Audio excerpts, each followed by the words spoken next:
그런데 여기에서 재밌는 논점이 하나 있습니다. 예를 들어 노년기에 10년 이상 사실혼 배우자로 살아온 여사님이 있습니다. 남편이 건강이 안 좋아 오늘 내일 하는데 아무런 재산도 주지 않고 자신에게 재산의 일부라도 준다는 유언장도 쓰지 않습니다. 남편의 자녀들도 눈을 동그랗게 뜨고 이 여사님에게 뭐가 가나 지켜보고 있습니다. 남편이 이대로 사망하면 아무것도 받을 수 없는 것이죠. 이때 이 여사님은 상속은 누구도 피할 수 없는 죽음을 전제로 합니다. 많은 분들이 알고 계실 죽음에 관한 명언으로 상속에 관한 얘기를 열어보겠습니다. 메멘토 모리, 죽음을 기억하라. 고대 로마 원정에서 승리한 개선 장군이 환호한 군중들 앞에서 시가행진을 할 때 노예를 시켜서 큰 소리로 외치게 한 문구입니다. 전쟁에서 승리했다고 너무 우쭐대지 마라. 너도 언젠가 죽게 되니 겸손하게 행동하라. 라는 의미라고 합니다. 동양에도 비슷한 의미의 식구가 있죠. 최민식 배우가 주연하고 디즈니에서 방영한 시리즈 드라마 카지노. 배우 이동희가 열연한 동파리는 가벼운 캐릭터에 어울리지 않게 차 안에서 뜬금없이 화무시비롱 열흘 동안 붉은 꽃은 없다라는 이야기를 합니다. 잘 나간다고 계속 잘 나갈 수는 없다 이런 말이죠. 최민식 배우가 열연한 주인공 차무식의 죽음의 결말을 예고하는 장면입니다. 남송의 시인 양말리가 월계화를 감상하면서 지은 시 납전 월계에서 유래한 화무시비롱도 메멘토 모리와 맥을 같이 합니다. 상속, 무엇이 떠오르시나요? 죽음, 재산 분배, 세금, 유언, 상속인들의 다툼 이런 것들이 가장 많이 떠오르실 겁니다. 죽음을 기억하고 그 숙명을 받아들여야 하는 우리가 상속에 관하여 제대로 이해하고 있다면 이 또한 더 나은 미래를 위한 준비가 아닐까 이런 생각에 상속을 쉽게 설명하는 영상을 준비하게 되었습니다.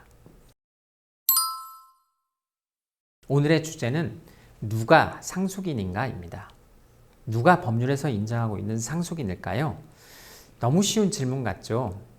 자녀와 배우자가 상속이라는 사실은 누구나 알고 계실 겁니다. 상속인이 되는 배우자는 법률상 배우자를 말하는 것이고 사실혼의 배우자는 해당이 되지 않습니다. 사실혼 배우자는 파탄이 나면 법률혼에 준해서 재산분할과 위자료를 청구할 수는 있지만 상속인이 될 수는 없습니다. 왜 그러냐고요? 우리나라 법이 그렇게 되어 있습니다. 그래서 드라마에서 보면 노년의 재혼에서 자녀들이 혼인신고를 반대하는 장면들이 나오는 것이죠. 그런데 여기에서 재밌는 논점이 하나 있습니다. 예를 들어 노년기에 10년 이상 사실혼 배우자로 살아온 여사님이 있습니다.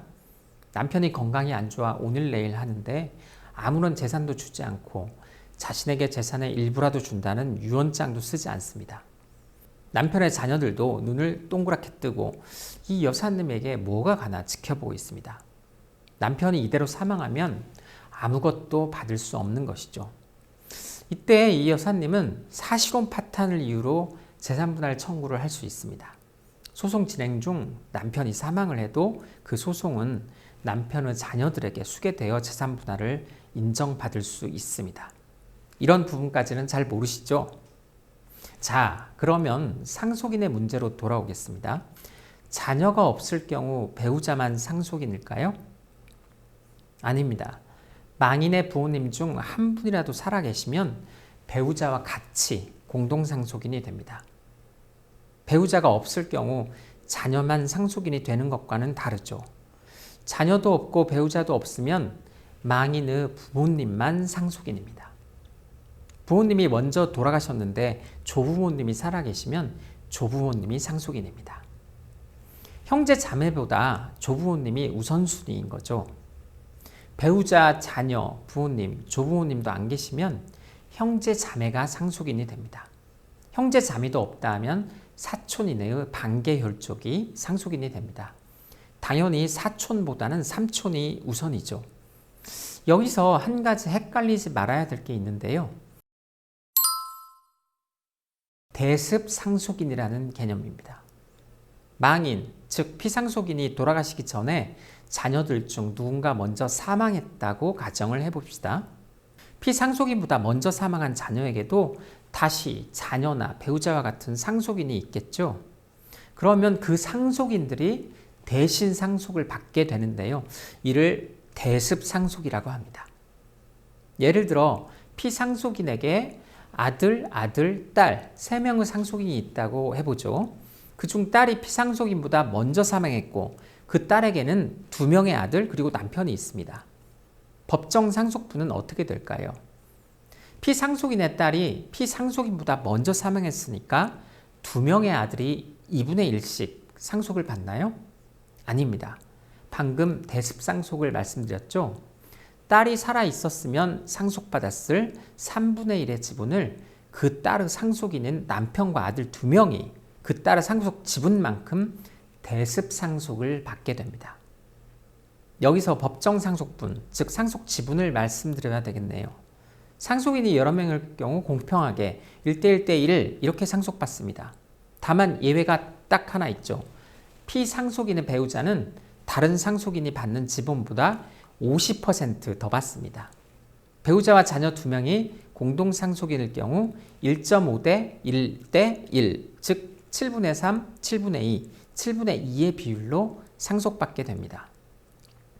다시 대습상속으로 돌아가서 아들, 딸이 상속인인데 딸이 피상속인보다 먼저 사망했을 경우 아들, 딸의 배우자, 딸의 아들 2명, 총 5명이 공동상속인이 되고 상속 지분은 각 21분의 7, 21분의 7, 21분의 3, 21분의 2, 21분의 2가 됩니다. 그런데 대습상속에 관하여 한 가지 더 알아두어야 할 게 있습니다. 대습상속은 피상속인보다 먼저 사망한 자녀와 형제 자매의 배우자 및 직계비속에게 인정이 됩니다. 피상속인보다 먼저 사망한 배우자 또는 사촌인의 반계혈족에게는 인정이 되지 않습니다. 무슨 말이냐면 형제 자매가 상속인일 경우 그 형제 자매 중 일부가 피상속인보다 먼저 사망했을 경우 그 사망한 자의 배우자와 직계비속이 대습상속을 받게 되는 것이죠. 그런데 삼촌 또는 사촌이 상속인일 경우에 피상속인보다 먼저 사망한 사람 배우자와 직계비속은 대습상속을 받을 수 없는 것입니다. 예를 들어 삼촌과 고모가 상속인일 경우 고모가 피상속인보다 먼저 사망했다면 고모의 배우자, 고모부죠. 그리고 고모의 직계비속, 조카죠. 이 사람들은 대습상속을 받는 것이 아니고 삼촌만 단독 상속인이 되는 것입니다. 피상속인의 배우자가 먼저 사망했는데 그 배우자에게 전혼의 자녀가 있을 경우 그 자녀는 대습상속인이 아닙니다. 우리 법에 그렇게 정해져 있기 때문이죠. 오늘은 법정 상속인에 관하여 알아보았습니다. 다음 시간에는 누가 상속 결격자인지, 상속에서 제외되는지 영상을 준비하도록 하겠습니다. 불효자도 상속을 받을 수 있는 것인지, 그리고 양육 책임을 지지 않는 부모의 상속권 제한에 관하여 세간의 관심을 받고 있는 구하라법에 대해서도 같이 얘기해 보도록 하겠습니다. 구독, 좋아요는 저에게 큰 힘이 됩니다. 신동의 20쇼 오늘은 여기까지 하겠습니다.